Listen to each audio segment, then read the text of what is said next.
हा ओल्या नारळाचा केक बघा, घरातलं मोजकच साहित्य वापरून कढईमध्ये बेक केलेला आहे, पण तरी सुद्धा केक किती छान जाळीदार झालाय, हलका फुलका मऊ लुसलुशीत झालेला आहे. यामध्ये आपण आहे ना ओल्या नारळाचा वापर केलेला असल्यामुळे तो चवीला अतिशय रुचकर लागतो, रसरशीत होतो आणि सगळ्यात महत्त्वाचं म्हणजे यामध्ये आपण मैद्याचा अजिबात वापर केलेला नाहीये, त्यामुळे पौष्टिक सुद्धा होतो. तर तुम्हाला सुद्धा असा हा छान जाळीदार हलका फुलका रसरशीत केक बनवायचा असेल तर हा व्हिडिओ शेवटपर्यंत पाहत राहा आणि थोडा जरी व्हिडिओ आवडला तर व्हिडिओला लाईक करायला अजिबात विसरू नका. चला तर मग आजच्या रेसिपीला सुरुवात करूयात. आता केक बनवायला घेण्याच्या आधी केक बेक करण्याकरता आपल्याला थोडीशी पूर्वतयारी करून घ्यायची. तर त्यासाठी घरातली एखादी वापरात नसलेली जाड तळाची कढई किंवा कुकर गॅसवर ठेवायचा आहे. यामध्ये अशी एखादी खराब असलेली रिंग किंवा प्लेट ठेवून द्यायची. गॅस मंद करायचा आणि मंद गॅसवरती यावर झाकण ठेवून आपण कढई प्रीहीट करायला ठेवणार आहोत. तर अशी कढई प्रीहीट होण्याकरता अगोदरच ठेवून द्यायची. सोबतच बघा इथे मी आहे ना ज्या टीनमध्ये आपल्याला केक बेक करायचा आहे त्या टीनला थोडंसं तेल किंवा तूप लावून घेतलेलं आहे आणि यामध्ये असा हा बटर पेपर ठेवून दिलेला आहे. बटर पेपर जर नसेल तर यावरती थोडासा मैदा भुरभरून घ्यायचा आणि अशा रीतीने आपल्याला केक टीन तयार करून घ्यायचा. तर हे बघा, केक बनवण्यासाठी लागणारं सगळं साहित्य इथे मी घेतलेलं आहे आणि या साहित्याचं प्रमाण खाली मी डिस्क्रिप्शन बॉक्समध्ये दिलेलं आहे. आता आपण केक बनवायला घेऊ. तर सगळ्यात आधी केकचं आपण प्रीमिक्स या मिक्सरच्या भांड्यामध्ये करणार आहोत. त्यामुळे घरातलं मोठ्या आकाराचं मिक्सरचं भांडं घ्यायचं आणि यामध्ये घालायचं आहे 1 वाटी बारीक रवा. इथे आपण आहे ना मैद्याचा वापर न करता रव्याचा पौष्टिक असा केक बनवतोय. जाड किंवा बारीक कोणताही रवा तुम्ही या ठिकाणी घेतला तरीही चालेल. सारख्याच वाटीने मोजून इथे आपल्याला घ्यायचे पाऊण वाटी साखर. आता आपण रव्याचा केक बनवतोय तर तो केक थोडासा भुसभुशीत आणि कोरडा होतो, त्यामुळे याला छान बाइंडिंग यावं याकरता 2 चमचे मी गव्हाचं पीठ यामध्ये घातलेलं आहे. याऐवजी तुम्ही 2 चमचे मैदा सुद्धा घेऊ शकता. आता याला आपल्याला मिक्सरवर फिरून बारीक असं वाटून घ्यायचंय. तर हे बघा, हे मी मिक्सरवर फिरून घेतलं आणि छान अशी याची बारीक पावडर तयार करून घेतलेली आहे. साखर सुद्धा अगदी यातली बारीक वाटली गेलेली आहे. साखर पूर्णपणे बारीक झाली पाहिजे. तर अशा रीतीने केकचं प्रीमिक्स तयार झालं. आता यामध्ये घालूयात पाव वाटी वितळलेलं साजूक तूप. इथे मी साजूक तुपाचा वापर केलेला आहे. तुम्हाला हवं असेल तर तुम्ही पाव वाटी तेल सुद्धा यामध्ये घालू शकता किंवा थोडं तूप थोडं तेल असं मिळून पाव वाटी तुम्ही यामध्ये घातलं तरीही चालेल. यानंतर घेतलेलं आहे अर्धी वाटी दूध. दूध यामध्ये घातल्यानंतर आता यामध्ये घालूयात अर्धी वाटी दही. दही घेताना खूप जास्त आंबट घ्यायचं नाही, तर ताजं आणि घट्टसर दह्याचा आपल्याला इथे वापर करायचा. त्याचबरोबर आता यामध्ये घालूयात 2 चिमूटभर मीठ, म्हणजे मग केक चवीला चांगला लागतो. सगळं साहित्य आता मिक्सरवर फिरून याची बघा मी इथे छान अशी दाटसर पेस्ट तयार करून घेतलेली आहे. मिक्सरवर हे असं बॅटर तयार करून घेतलं की म्हणजे मग सगळं साहित्य व्यवस्थित एकजीव होतं आणि केक सुद्धा छान हलका फुलका बनून तयार होतो. तर हे बघा, हे असं बॅटर तयार झालं की आता याला आपण आहे ना दुसऱ्या एका भांड्यामध्ये काढून घेणार आहोत.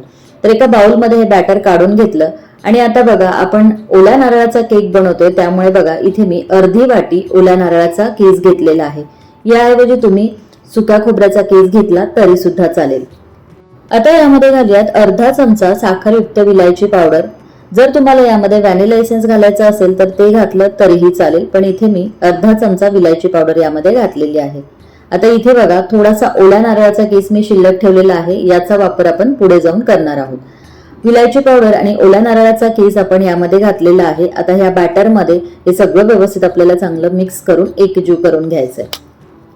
ओल्या नारळाचा केस यामध्ये घालून मिक्स केल्यानंतर बघा हे बॅटर मला थोडंसं घट्टसर वाटतंय, त्यामुळे ना मी यामध्ये आणखीन 2 चमचे दूध घालत आहे.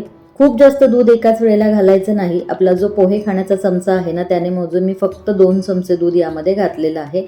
थोडंसं सैलसर आपल्याला हे बॅटर हवंय म्हणून आहे ना मी यामध्ये 2 चमचे दुधाचा वापर केला. दूध घालायचं आणि याला पुन्हा एकदा व्यवस्थित आपल्याला मिक्स करून घ्यायचं आहे. तर हे बघा, हे असं छान फ्लोईंग कन्सिस्टन्सीचं बॅटर इथे आपलं तयार झालं. आता जेव्हा आपल्याला केक बेक करायला ठेवायचा आहे त्याच्या थोडंसं आधी यामध्ये 1 चमचाभर आपल्याला आहे ना बेकिंग पावडर घालायची.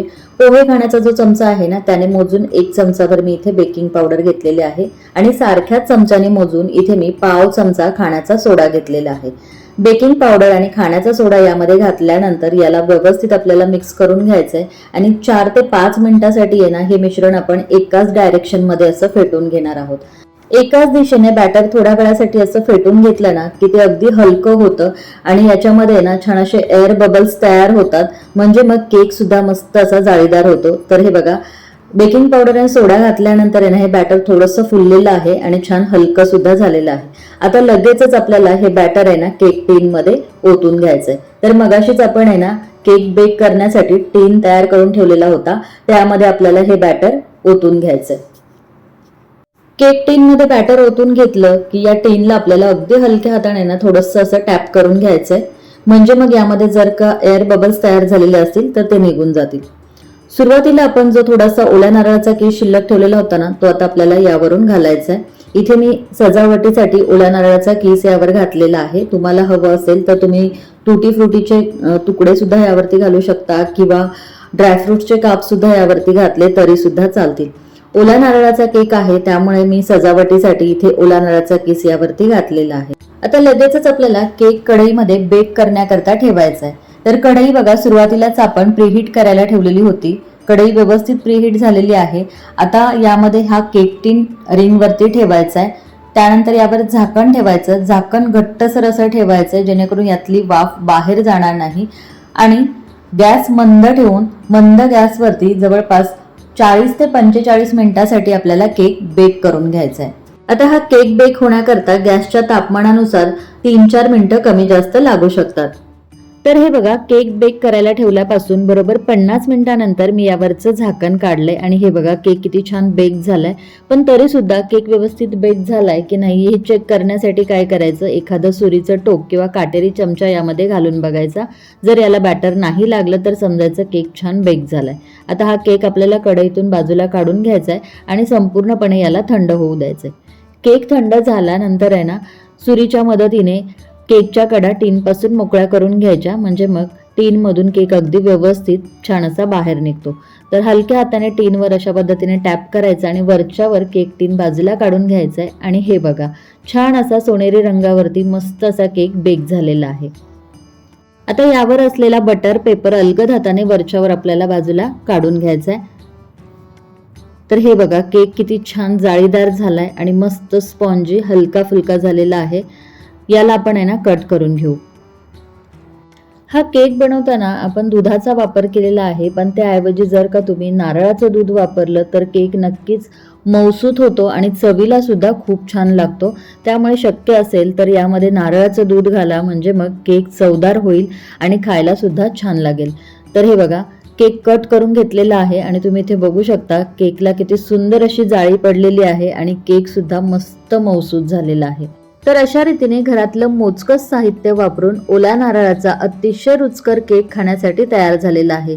चहा सोबत तुम्ही खाण्यासाठी हा केक तयार करू शकता किंवा लहान मुलांना अधेमध्ये छोट्या भुकेला खाण्यासाठी काही बनवायचं असेल तर नक्कीच हा केक तुम्ही तयार करू शकता. एकदा करून बघा. आजची रेसिपी तुम्हाला कशी वाटली हे नक्की कमेंट्स बॉक्समध्ये कळवा. व्हिडिओ आवडला असेल तर जरूर एक लाईक करा, शेअर करा. अशाच नवनवीन रेसिपीज पाहण्यासाठी चॅनलला सबस्क्राईब करायला अजिबात विसरू नका.